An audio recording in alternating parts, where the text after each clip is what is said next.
Eu os saúdo também com a graça e com a paz de Jesus. Amém?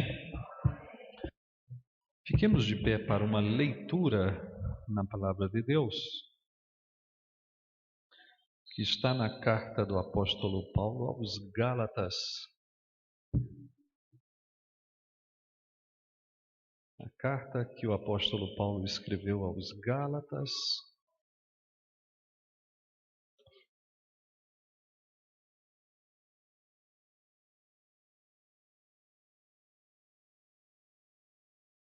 capítulo 4. Gálatas, capítulo 4. Gálatas, capítulo 4, versículo 4. Gálatas, capítulo 4, versículo 4. Diz assim o texto: vindo, porém, a plenitude do tempo, Deus enviou o seu Filho, nascido de mulher, nascido sob a lei. Senhor, nós te buscamos nesta manhã, viemos para juntos, como teu povo, como a tua igreja, te servir de maneira aceitável o que cremos fazer neste momento pelos méritos de Jesus, pela intermediação dele, por ele, por sua obra, e porque o Espírito de Deus santifica nesse momento o nosso serviço e nos faz úteis à tua glória.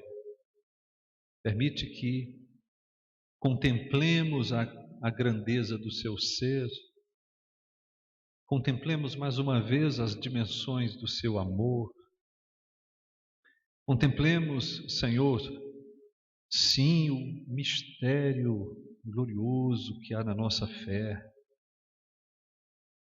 Ajuda-nos nesta manhã, em nome de Jesus Cristo.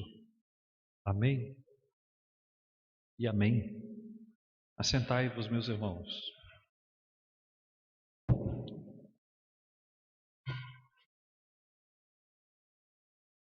Nós nos voltamos para sermões natalinos desde o domingo anterior, não é? Coisa que temos feito nos últimos anos, nos últimos tantos anos já, não é? Ou final de novembro, ou início de dezembro, nós damos início a uma série de exposições bíblicas em torno dos fatos e da revelação da natividade. Nos sermões natalinos deste ano, nós decidimos, como adiantei já para os meus irmãos, densificar um pouco a conversa e densificar a conversa em torno desses fatos e destas revelações em torno da natividade, a fim de que nos dediquemos à compreensão da dupla natureza do Redentor. Na exposição anterior, vocês sabem, não é? Estão lembrados que eu conversei sobre Lucas capítulo 1, versículos 28 a 35, foi o texto do domingo anterior, e naquela exposição nós tentamos esclarecer o fato de que a Virgem concebeu um ser completo.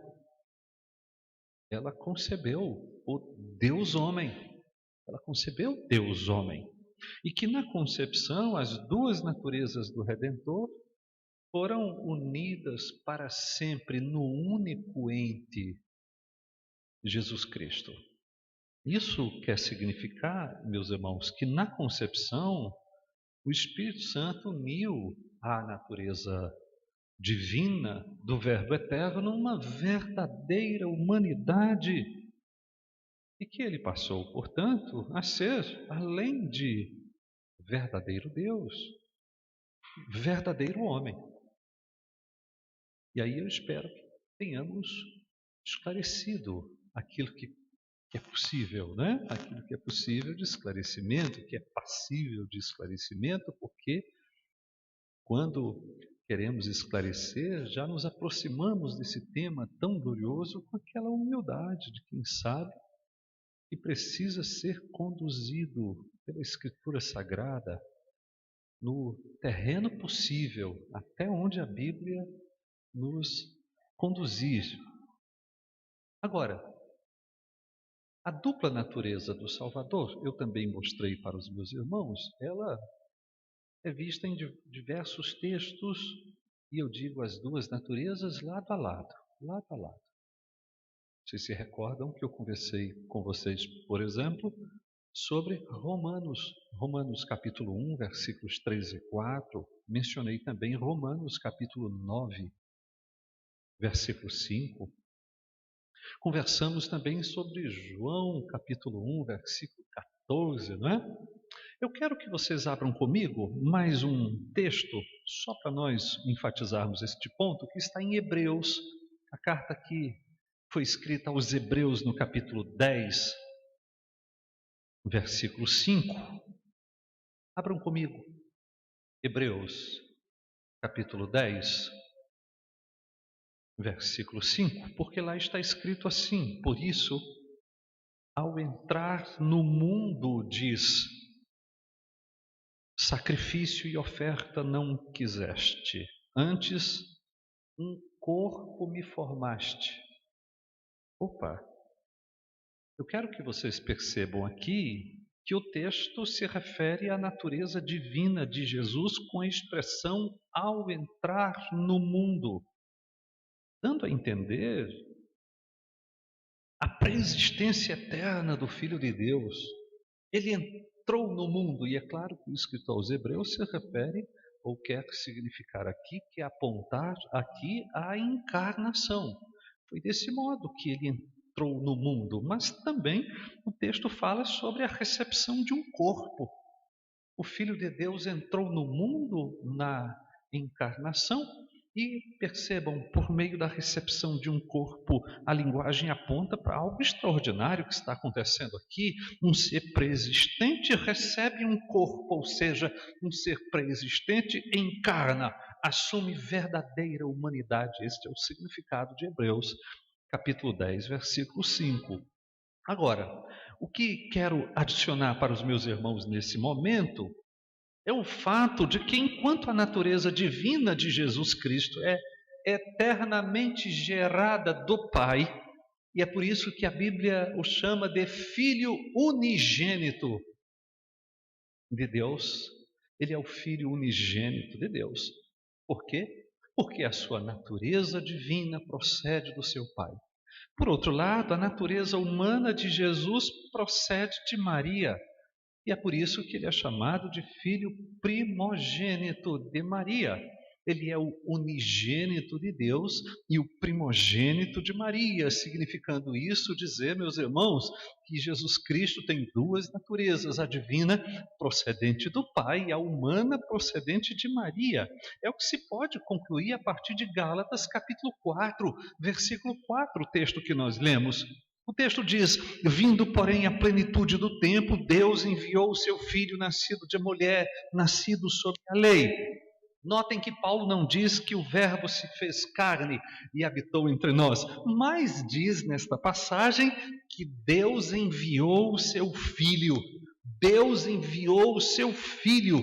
Esta frase nos leva a pelo menos duas conclusões. A primeira, sobre a procedência divina, da natureza divina de Jesus, está aqui colocada, porque ele é o Filho de Deus. Deus enviou o seu Filho, Jesus é o Filho de Deus. Jesus é o Filho de Deus de uma maneira exclusiva, de uma forma que somente ele é. Jesus é o Filho de Deus de uma maneira eterna. Nunca houve um instante, eu preciso colocar esse instante entre aspas, né? Nunca houve um instante em que Jesus não tenha sido o Filho de Deus. Nunca houve um instante em que o Pai não tenha sido o Pai de Jesus. E Jesus é chamado Filho de Deus porque gerado na eternidade por Deus. Uma vez que ele procede de Deus, é Filho de Deus. Segunda conclusão a partir desta frase, eu estou pensando aqui na frase Deus enviou o seu Filho. E a minha segunda conclusão a partir dela é que o texto nos leva a entender que Jesus sempre existiu, por isso se diz que Deus enviou o seu Filho, Deus o enviou, Deus não o fez surgir, Deus não o criou, Deus o gerou na eternidade, mas na plenitude do tempo apenas o enviou, e esta frase só pode indicar a preexistência eterna de Jesus e que ele é Deus antes de assumir a natureza humana. Então eu quero que vocês concluam comigo que a frase Deus enviou o seu Filho informa sobre a natureza divina de Jesus e a procedência dessa natureza do Pai. Mas além disso, Gálatas capítulo 4, versículo 4, também nos diz ali que Jesus assumiu uma verdadeira humanidade. Isso está no texto da seguinte maneira: Deus enviou o seu Filho, nascido de mulher. Deus enviou o seu Filho, nascido de mulher.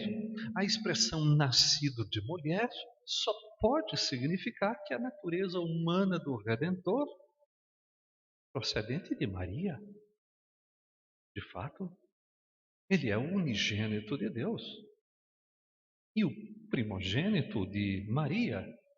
Então, a conclusão é que Jesus possui duas naturezas. Essas duas naturezas estão inseparavelmente unidas desde a concepção no ventre da Virgem. A divina é eterna. A natureza divina de Jesus é eterna e procede de Deus o Pai. A natureza humana de Jesus foi adquirida naquele milagre do Espírito Santo, na concepção da Virgem, e procede de Maria. Quando é que aconteceu? Quando se cumpriram aquelas palavras do anjo Gabriel a Maria. Acontecerá que o Espírito Santo te envolverá com a sua sombra. É isto, o poder do Espírito Santo. O Espírito Santo te envolverá, o poder de Deus será sobre ti, te envolverá com a tua sombra, e dessa maneira será concebido o Filho de Deus. Então, o ponto aqui, meus irmãos, é que o Senhor Jesus tem duas naturezas. A divina é eternamente procedente de Deus. Ele é o unigênito de Deus. A humana é procedente de Maria e decorre daquele milagre do Espírito de Deus no ato da concepção da Virgem. Muito bem. Agora, é preciso nós colocarmos também que uma natureza nunca se confunde com a outra e uma natureza nunca absorve a outra, nunca descaracteriza ou desconfigura a outra. Pelo contrário, ambas as naturezas permanecem, embora indissociáveis, inconfundíveis, e cada uma dessas naturezas conserva intactas aquelas características que lhes são peculiares, embora, eu repito, unidas no único ente Jesus Cristo. Opa, vamos ver se a gente entende isso. Os pais declararam exatamente estas coisas que estou dizendo naquele famoso concílio de Calcedônia. Eles fizeram a chamada declaração ou definição de Calcedônia, que foi construída no ano 451 naquela cidade. Os pais disseram assim, eu vou ler a parte que nos interessa nesse momento daquela definição. Eles disseram: um só e mesmo Cristo, Filho, Senhor, unigênito, que se deve confessar em duas naturezas inconfundíveis. Uma não se confunde com a outra. E imutáveis. Uma nunca se transmuta à outra. Inconfundíveis e imutáveis, conseparáveis e indivisíveis. Essas naturezas nunca mais se dividirão. Opa! A distinção de natureza, de modo algum, é anulada pela união, mas, pelo contrário, as propriedades de cada natureza permanecem intactas, concorrendo para formar uma só pessoa e subsistência, não dividido ou separado em duas pessoas, mas um só e mesmo Filho unigênito, Deus Verbo, Jesus Cristo Senhor, conforme os profetas outrora a seu respeito testemunharam, e o mesmo Jesus Cristo nos ensinou e o credo dos pais nos transmitiu. Bem, mas qual é a implicação prática de se afirmar que Jesus Cristo possui duas naturezas desde a concepção? O que significa dizer que Jesus Cristo é o Deus homem, que é verdadeiro Deus e verdadeiro homem? Bom, significa dizer, meus irmãos, sem querer ser redundante, que ele possui todas as características da divindade e todas as características da humanidade. Ele possui todas as características da divindade desde toda a eternidade e possui todas as características da humanidade desde a concepção. E para ilustrar isso, eu destaquei aqui para os meus irmãos alguns contrastes entre as naturezas divina e humana de Jesus, e eu quero que vocês prestem atenção nisso. Em primeiro lugar, por que Jesus é o Deus homem? Ele é infinito e finito. Porque Jesus é o Deus homem. Ele é infinito e ele é finito. Jesus é infinito quanto ao tempo, ele é eterno, e ele é infinito quanto ao espaço, ele é onipresente. Dizer que Jesus é eterno é dizer que nunca houve um instante, entre aspas, em que ele não tenha existido, e ao mesmo tempo dizer que ele é onipresente é dizer que nunca houve, não há, nem haverá um lugar em que ele não estivesse, ou não esteja, ou não venha a estar presente. Olha o que significa dizer que Jesus é infinito.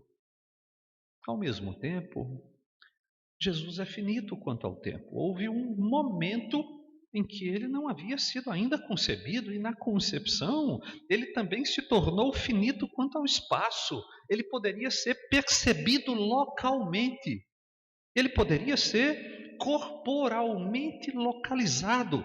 A infinitude de Jesus, portanto, não impediu a sua finitude. Nem a infinitude absorveu a finitude de Jesus, nem foi absorvida por aquela finitude. Então, porque Jesus é infinito, sua glória sempre esteve inviolada, e em todo o tempo, e em todos os lugares, meus irmãos. E tanto é assim que nem sempre a humanidade pôde ocultar a glória de Jesus, e foi por isso que João disse, não é? Em João capítulo 1, versículo 14, nós vimos a sua glória. Veja, nem sempre a glória de Jesus pôde ser ocultada na forma humana.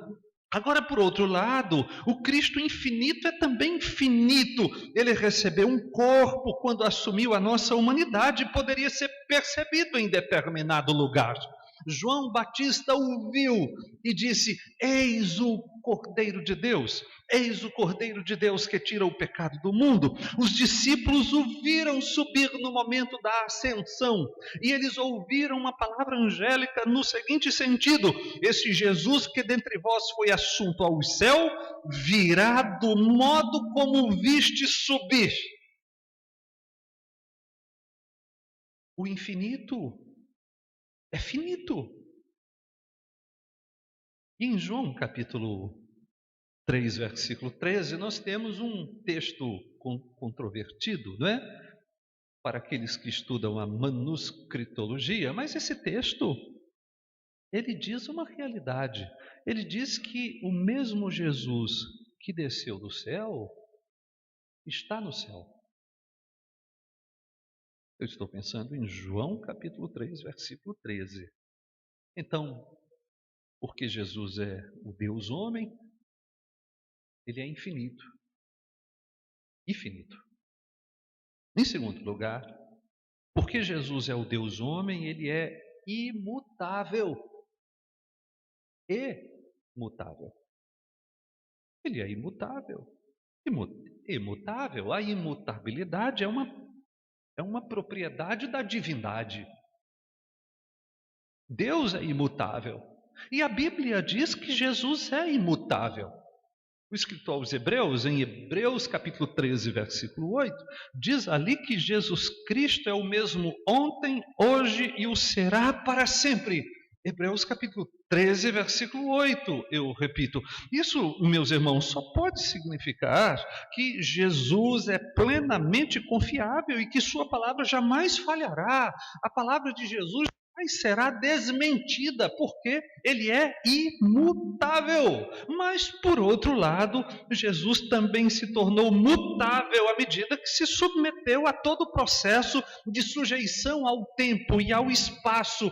Então, a sua finitude tem relação com a sua mutabilidade, porque na medida em que ele se sujeita ao processo de sujeição ao tempo e ao espaço, um processo que é próprio da humanidade, naturalmente ele se torna também mutável. Notem que ele foi concebido, ele se desenvolveu no ventre da Virgem como qualquer feto, ele nasceu e cresceu como qualquer criança, ele foi aperfeiçoado e amadureceu, ele cresceu em conhecimento, um conhecimento que ele não tinha antes, ele passou a ter. Então você já percebe que Jesus é imutável, porque é Deus, mas é também mutável, porque é homem. Em terceiro lugar, porque Jesus é o Deus homem, prestem atenção nisso, ele é, de um lado, autoexistente e soberano e poderoso. Mas, por outro lado, porque ele é o Deus homem, ele é também dependente, submisso e fraco. Olha o que eu estou querendo dizer. A independência ou a autoexistência é um atributo incomunicável da divindade. A autoexistência, somente Deus a possui. Somente Deus é independente. Todos nós, criaturas, somos dependentes de Deus. Independente, somente Deus. Autoexistente, somente Deus. Nós temos vida derivada de Deus. Então, quando eu penso em autoexistência ou independência, eu estou pensando em um atributo que somente a divindade possui. Somente Deus possui a vida de si e em si mesmo e por si mesmo. E a Bíblia diz que Jesus é autoexistente. Quando diz, por exemplo, que Jesus é a vida. Quando diz que a vida estava nele. Quando diz que ele tem a vida em si mesmo. Ele mesmo disse, eu sou a vida. São declarações comuns no Evangelho de João. João capítulo 1, versículo 3. Ele é a vida estava nele. João capítulo 5, versículo 26, ele tem a vida em si mesmo, do modo como o Pai tem vida em si mesmo. É dito, meus irmãos, que Jesus executa todas as coisas segundo o seu querer. E que, por exemplo, ele revela a verdade a quem quer. Isso está em Mateus capítulo 11, versículo 27. É dito, por exemplo, que Jesus ressuscita mortos, mas o faz da seguinte maneira, segundo João capítulo 5, versículo 21, não é? O Filho vivifica a quem ele quer. É dito que Jesus exerce o julgamento, segundo João capítulo 5, versículo 27, e que esse julgamento, segundo o próprio Jesus, lá no final do Sermão do Monte, em Mateus capítulo 7, versículos 26 e 27, é dito ali que o julgamento será exercido com base na observância ou não das palavras de Jesus. Notem que eu estou querendo dizer que Jesus é autoexistente porque tem vida em si mesmo. Estou querendo dizer que Jesus é soberano. Ele revela a verdade a quem quer. Ele ressuscitará e ressuscita hoje espiritualmente a quem ele quer. Ele julgará com base nas palavras que ele disse. Ele exerce o julgamento e as palavras de Jesus são o fundamento do exercício do julgamento. Além disso, a Escritura diz que tudo foi feito por Ele. Tudo foi feito por meio dele. Sem Ele, nada do que foi feito se fez. A Bíblia diz que por meio dele foram feitas todas as coisas no céu e na terra. Diz ainda que Ele sustenta todas as coisas pela palavra do seu poder. Isso está em Hebreus capítulo 1, versículo 3. Então, eu estou querendo dizer que além de autoexistente, além de soberano, Jesus é onipotente. Vocês estão me entendendo? Mas por outro lado, o Deus autoexistente, independente, estava ali. Um bebê recém-nascido na manjedoura de Belém, carecendo de todos os cuidados que qualquer recém-nascido carece. Ele precisava, inclusive, ser protegido de todas as formas pelos seus pais. Ele precisava ser amamentado, cuidado. Maria precisava ter cuidado para que ele não caísse do berço. E os seus pais o levavam de um lugar para outro, frente à perseguição promovida pelo cruel Herodes o Grande. E por fim, ali estava o Deus autoexistente e independente, pendendo moribundo numa cruz romana. Ali estava o soberano Deus, aquele que manda todas as coisas, que decide a respeito de todas as coisas, mas nós o vemos totalmente à mercê da vontade do Pai, sempre em oração e agindo somente no poder do Espírito Santo. Ele foi ungido pelo Espírito Santo para realizar aquelas coisas que ele realizou. Nós encontramos isso em Lucas, capítulo 4, por exemplo, versículos 18 e 19, quando ele cita Isaías dizendo: o Espírito do Senhor está sobre mim. Ele realizou todas as coisas no poder do Espírito, meus irmãos, e isto é submissão, mas também estava ali o poderoso Criador, o poderoso sustentador de todas as coisas no céu e na terra, aquele que transformou água em vinho, acalmou o mar, acalmou a tempestade, multiplicou pães e peixes, mas nós o vemos ali sentindo fome, sede, cansaço, dormindo, comendo, bebendo e, por fim, morrendo. E isso é fraqueza. O autoexistente se fez dependente. O soberano se fez submisso. O poderoso se fez fraco. E isso aconteceu porque Jesus é o Deus homem. E por ser o Deus homem, ele é autoexistente e dependente. Ele é soberano e submisso. O Todo-Poderoso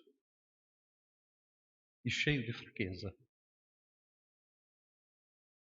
Em quarto lugar, porque Jesus é o Deus homem, ele é onisciente e carente de conhecimento.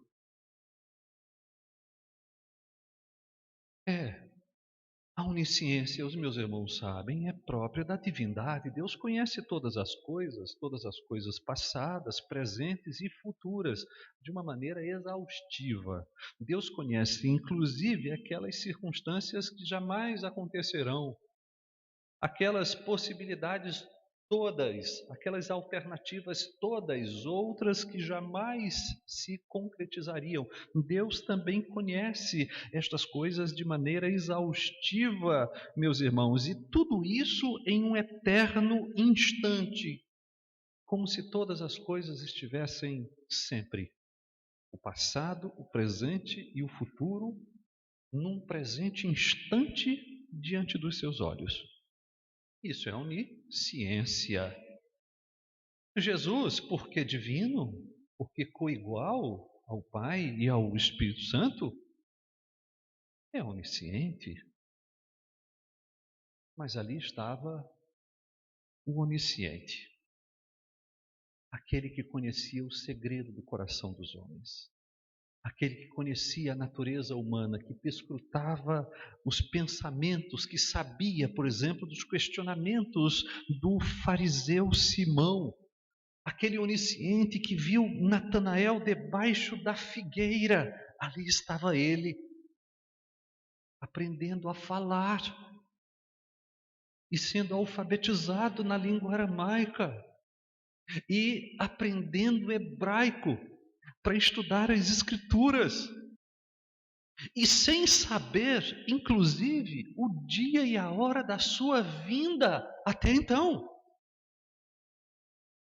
Conforme nós lemos em Mateus capítulo 24, não é? Versículo 36. Por que nós temos estas coisas? Porque Jesus é o Deus homem. Porque o homem, ele é infinito.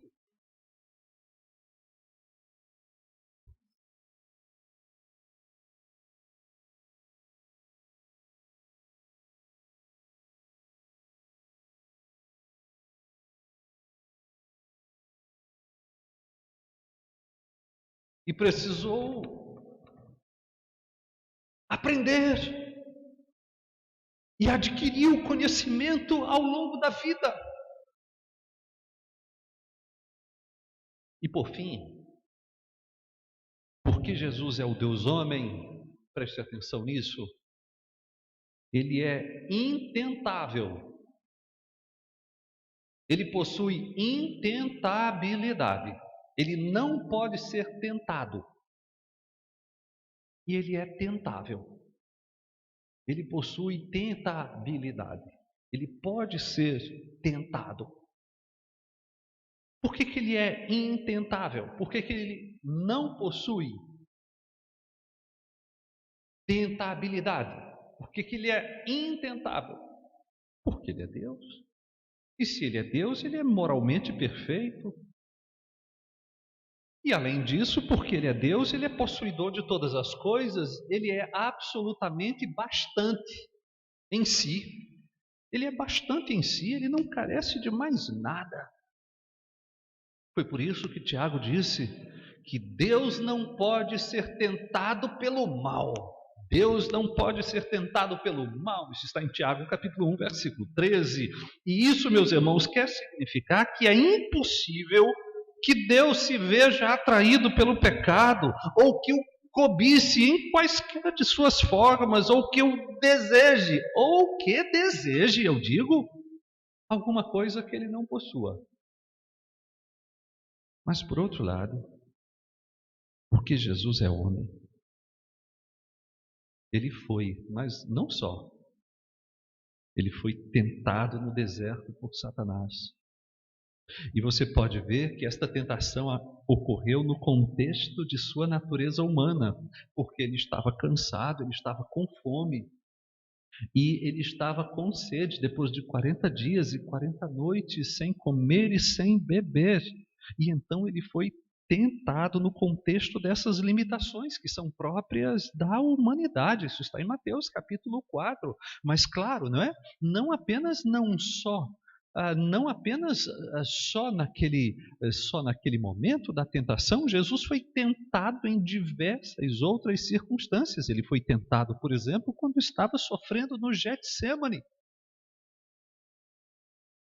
O escritor aos Hebreus afirma nesse sentido que Jesus foi tentado em todas as coisas à nossa semelhança, mas sem pecado. Ele foi tentado em todas as coisas, à nossa semelhança, mas sem pecado. O que significa dizer que o Deus homem é intentável e tentável. Quero saber se vocês me acompanharam nesses contrastes que lhes apresentei. Amém? Pois bem, muitas outras coisas poderiam ser ditas para ressaltar esse contraste entre as duas naturezas do Redentor, que estão inseparavelmente unidas na encarnação. Um homem do passado, um dos pais orientais, um homem chamado Gregório de Nazianzo, ele foi bispo de Constantinopla entre os anos 379 e 381. Ele foi o Gregório, foi um articulador poderoso dessa doutrina contra os arianos, contra aquele movimento que queria negar a divindade de Jesus. E ele disse o seguinte: eu quero que vocês me acompanhem. Ele foi batizado como homem, mas remiu os pecados como Deus. Ele foi tentado como homem, mas venceu como Deus. Ele teve fome, mas alimentou milhares. Ele estava fatigado, mas é o descanso daqueles que estão cansados e oprimidos. Ele teve um sono pesado, mas caminhou levemente sobre o mar. Ele pagou o tributo, mas foi tirado de um peixe. Sim, ele é o rei daqueles que o requereram dele.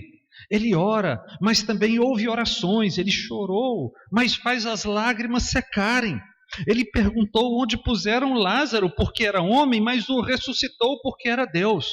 Ele foi vendido e muito barato, pois foram somente 30 peças de prata, mas redimiu o mundo, pagando alto preço, pois o preço foi seu sangue.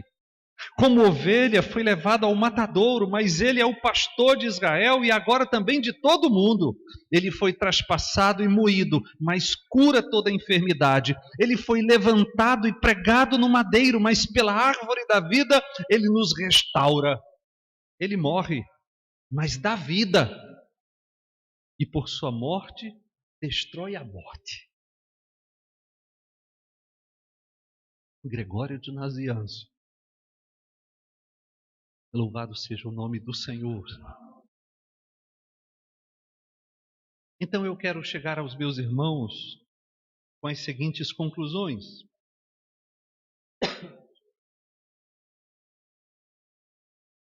Primeiro, Jesus possui duas naturezas desde a concepção. A divina procede do Pai, eternamente preexistente. A humana procede de Maria e decorre daquele milagre do Espírito de Deus no ventre da Virgem. Estamos claros com relação a isso? Segundo, essas naturezas estão imutáveis e eternamente inseparáveis e unidas indivisivelmente no único ente Jesus Cristo. Os atributos da humanidade serão sempre de Jesus. E não afastam os atributos da divindade. Nem os atributos da divindade e os atributos da humanidade. Terceiro, eu preciso dizer, no entanto, que essas naturezas são inconfundíveis. Uma natureza nunca se confunde com a outra, nem nunca opera segundo a outra. O que eu quero dizer é que a humanidade de Jesus nunca será onisciente e que a sua divindade nunca carecerá de conhecimento. Que a humanidade de Jesus nunca será imutável e que a divindade de Jesus nunca será mutável. Que a humanidade de Jesus nunca será onipresente e que a divindade de Jesus nunca será limitada no espaço. Uma natureza nunca se confunde com a outra, nem nunca opera segundo a outra. Quem teve fome foi a humanidade de Jesus. Quem conhecia a natureza de Natanael foi a divindade de Jesus.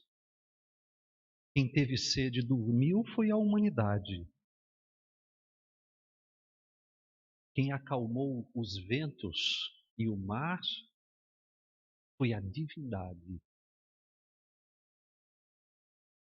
A união das naturezas não anula a distinção que há entre elas, de modo que cada uma das naturezas de Jesus conserva intactas as propriedades que lhe são peculiares. Então, atenção para isso, meus irmãos. Quando quiserem provar a vocês que Jesus é apenas Deus, então apresentem as provas cabais da sua humanidade.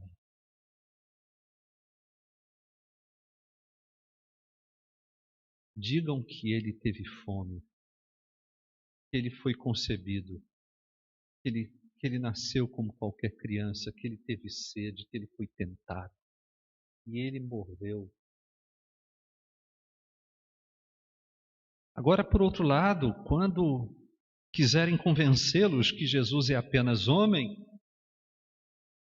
então demonstrem que ele possui atributos que somente Deus possui, que a Bíblia lhe dá nomes que são atribuídos somente a Deus e que ele realizou e realiza obras que somente Deus poderia realizar.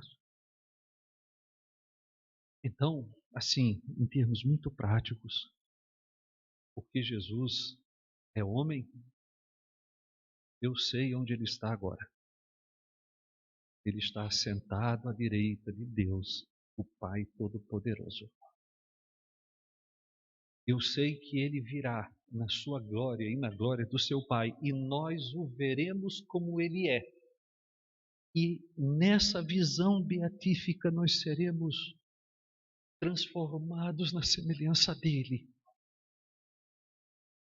Mas eu também sei onde Jesus está, porque Jesus também é Deus. E porque Jesus é Deus, Jesus está aqui. Entre nós, conosco, em nós.